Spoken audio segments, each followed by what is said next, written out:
اسرائیل کے وزیر دفاع ہیں جن کا نام بینی گینٹس ہے، ان کے گھر سے ایران کا حمایت یافتہ جنگجو گرفتار ہوا ہے۔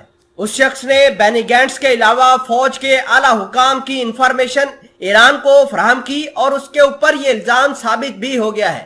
اطلاعات کے مطابق اسرائیلی شخص ایران کے ساتھ ملا ہوا تھا، وہ بینی گینٹس کے اندر کاج کا کام کرتا تھا اور مختلف صفائیاں کرتا تھا۔ اس نے جگہ جگہ کی تصاویر بھیجنا شروع کی۔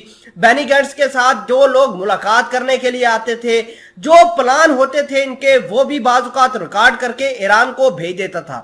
سال 2018 کے اندر بھی ایسا ہی ہوا تھا کہ اسرائیل کا ایک وزیر توانائی جو تھا وہ ایران کے ساتھ ملا ہوا تھا، وہ بھی ساری کی ساری انفارمیشن، ساری کی ساری فوج کی نقل و حرکت جو ہے وہ ایران کو فراہم کرتا رہا ہے۔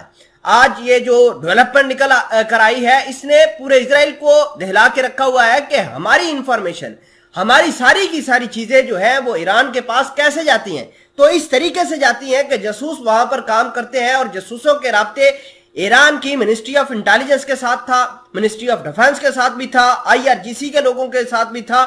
اور یہ انفارمیشن نہ صرف ایران کے اندر جاتی تھی بلکہ سیریا کے اندر بھی جاتی تھی۔ تمام تر چیزیں بڑی آسان الفاظ میں آپ تک پہنچانے کی کوشش کریں گے۔ چھوٹی سی گزارش ہے کہ آپ ہمارا YouTube چینل حسنات ٹی وی کو سبسکرائب کر کے پاس موجود گھنٹی کے نشان کو دبا لیں تاکہ لیٹسٹ نیوز آپ تک پر وقت پہنچتی رہے۔ خبر یہ ہے کہ بینی گینٹس کے گھر سے ایک جاسوس گرفتار کیا گیا ہے، اور اس جاسوس کے اوپر الزام یہ لگایا کہ اس نے بینی گینٹس کی تصاویر، اس کی نقل و حرکت، اس کی جو فوج کے ساتھ میٹنگز ہوتی ہیں، فوج کے ساتھ جو خفیہ قسم کی پلاننگز ہوتی ہیں جو اس کے گھر میں ہوتی تھیں، وہ سارا کا سارا معاملہ ریکارڈ کرنے کے بعد یہ شخص جو گرفتار ہوا ہے یہ ایران کو بھیج دیتا تھا۔ تو ایران نے اپنے ملیشیاز، جیسا کہ پتہ ہے کہ شام کے اندر ملیشیاز ہیں، ویسٹ بینک کے اوپر ملیشیاز ہیں، اور دیگر جگہوں پر لبنان کے اندر بھی ہیں، جگہ جگہ ایران کے تو پراکسیز کام کرتے ہیں۔ تو ایران اس شخص سے انفارمیشن لیتا تھا اور لینے کے بعد ڈسٹریبیوٹ کر دیتا تھا مڈل ایسٹ کے اندر اپنے جنگجوؤں کے پاس۔ تو یہ جنگجو پھر اسرائیل کو کڑی سے کڑی نقصان پہنچاتے تھے۔ آپ اکثر اوقات دیکھتے ہوتے ہیں کہ ایک ملک بہت طاقتور ہے، وہ اچانک ہار جاتا ہے، تو اس کی وجہ یہ ہوتی ہے کہ وہاں جاسوسی ہو رہی ہوتی ہے، اس کے پلان ڈسکلوز کر دیے جاتے ہیں۔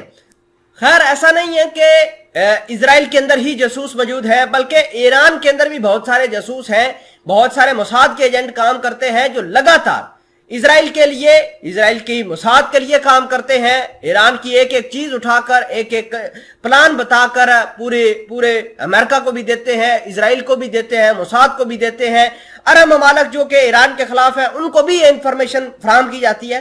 تو آپ اندازہ کیجئے کہ یہ جاسوسی کتنی زیادہ انفلٹریٹ کر چکی ہے سوسائٹی کے اندر، ملکوں کے اندر۔ اور خیر 2018 کے اندر بھی ایسا ہی معاملہ پیش آیا تھا جب اسرائیل کا وزیر توانائی بھی گرفتار ہوا تھا۔ اس کو 3 سال قید ہوئی تھی کہ اس نے ایران کے ساتھ رابطے کر کے اسرائیل کے فوج کے سارے پلان ایران کو ڈسکلوز کیے تھے۔